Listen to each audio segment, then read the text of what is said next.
পৃথিবীতে এমন একজন মানুষ বসবাস করেছিল, তার হায়াত ছিল ৩,৫০০ বছর। হযরত আদম আলাইহি ওয়াসাল্লামের জামানায় তার জন্ম হয়েছিল, যার নাম হল আউজ ইবনে উলুদ।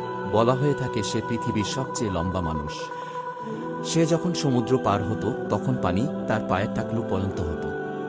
তিনি খাবার তৈরি করতেন সরাসরি সূর্যের তাপ দিয়ে। সমুদ্র থেকে মাছ ধরে সূর্যের তাপে ভুনা করে খেত। চিন্তা করুন তাহলে তিনি কত লম্বা ছিল। এবং হযরত নূহ আলাইহি ওয়াসাল্লামের সময় নৌকাতে না উঠে ওই ব্যক্তি বেঁচে গিয়েছিল। হযরত নূহ আলাইহি ওয়াসাল্লাম নৌকা তৈরি করছিল, তখন ওই ব্যক্তিকে নূহ আলাইহি ওয়াসাল্লামের সহযোগিতার জন্য পাঠিয়েছিলেন। সে বড় বড় সাগর মহাসাগর পাড়ি দিয়ে হযরত নূহ আলাইহি ওয়াসাল্লামকে গাছগাছালি এনে দিয়েছিল নৌকা তৈরি করার জন্য। এবং আস্তে আস্তে নিজের শক্তির অহংকারী হয়ে উঠতে লাগল। তখন মুসা আলাইহি ওয়াসাল্লামকে দিয়ে তাকে ধ্বংস করে দিলেন।